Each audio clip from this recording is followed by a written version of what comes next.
ए भैया आइए फागुन के महीना में हम टैलेंट नगरी नीरज भैया के देख रेख में एगो होली गीत सुनावे जात बानी। ऐसन होली गीत भैया कि आप लोग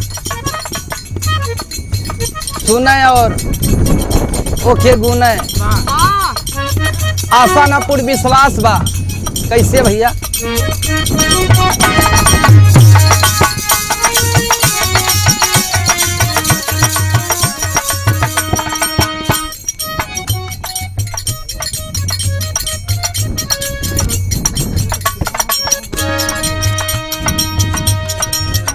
हरे आयल फागुनावा मस्ता महीनावा लागेला गुलजार भैया बहिनी।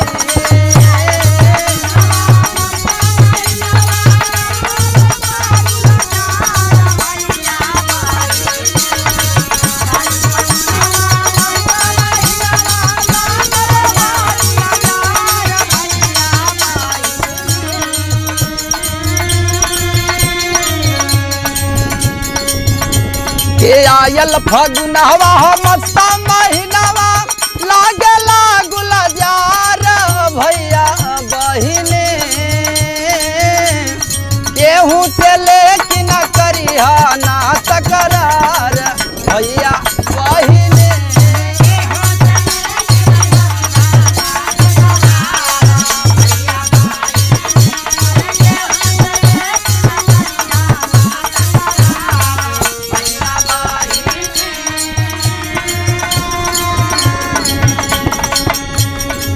आए मेरे साथियों, ये होली का महीना बड़ा ही सुहावन, बड़ा ही खूबसूरत मौसम लेके आवेला।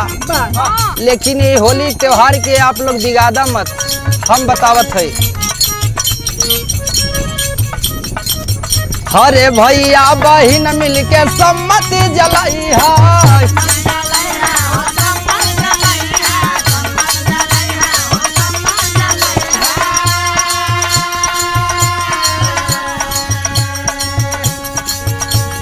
संगी और साथिन के गरबा लगई है हो।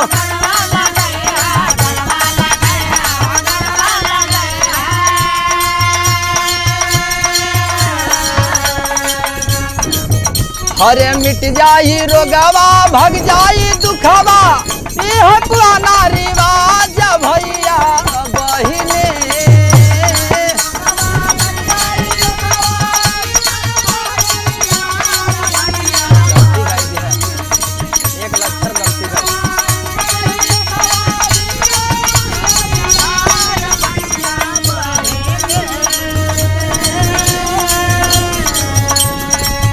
हरे मिट जाई रोगवा भग जाई दुखवा, पूरा नहीं है रिवाज भैया बहिने।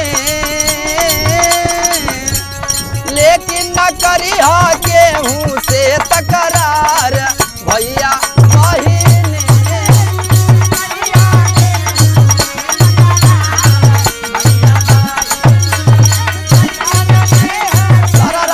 होली है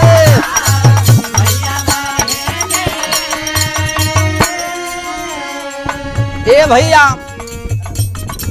गांव के बहरिया सम्मत जलई है, संगी और साथिन के गरे लगई है, और जौन सरसों कप्तन से मिसाला दे है उजाई के होलिका दहन में छोड़ जाई है, दुख रोग सब मिट जाई। लेकिन बिगड़ है मत। कैसे भैया?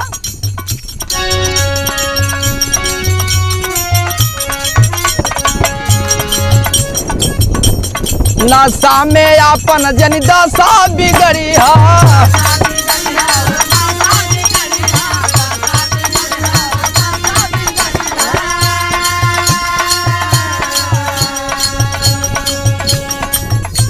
संगी और साथिन से खूब खेलवई है।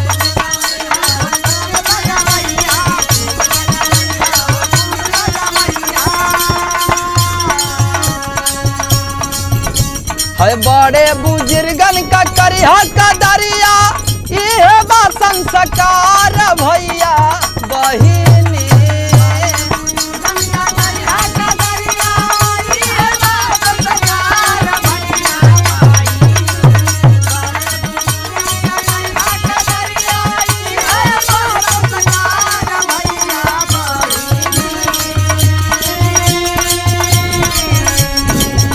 अरे बड़े बुजुर्गन का करिहा कदरिया इहे बा संस्कार भैया बहिनी, लेकिन न करिहा केहू से तकरार भैया बहिनी।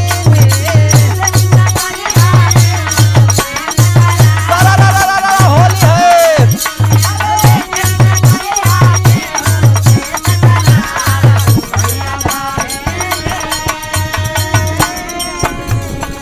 ए भाइयों, बड़े बुजुर्ग का इज्जत कदर करना ये होली का महीना बा। ऐसा मत करी है भैया कि एकदम खेला बिगड़ जाए ए बाबू। लेकिन आजकल के छोट छोट बच्चन नन्हे मुंडन का हालत बा, एक लाइन कहे चाहिए।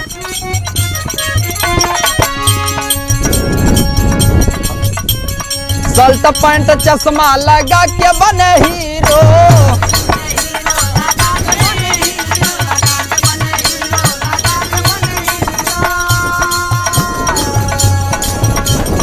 खेल कूद एकता में ये भैया जीरो।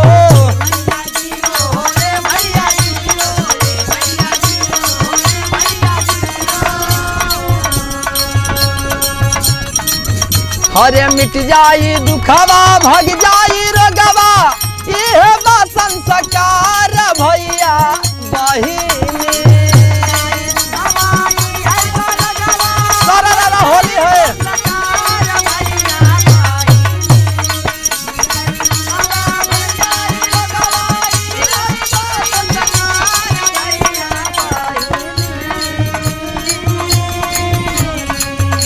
के मिट जाई रोगवा भग जाई दुखवा इहे बा संस्कार भैया बहिनी। लेकिन न करिहा केहू से तकरार भैया बहिनी, न करिहा केहू से तकरार। होली है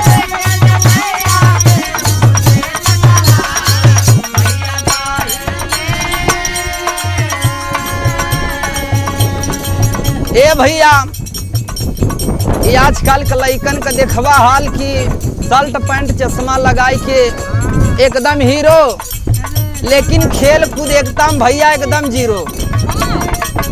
लेकिन कहा नाम बा के आयल फगुनवा का मौजा उड़ाला,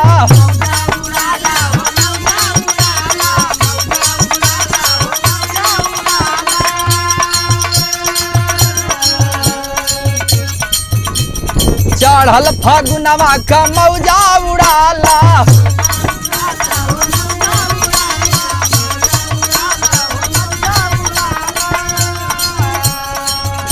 के अमवा के डरिया पे बोले कोयलिया कैले बा गुलजार भैया बहिनी।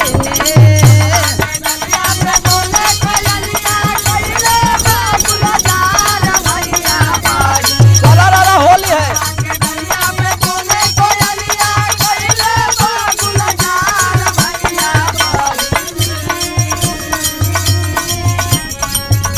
के अमवा के डरिया पे बोले कोयलिया कैले बा गुलजार भैया बहिनी। लेकिन न करिहा केहू से तकरार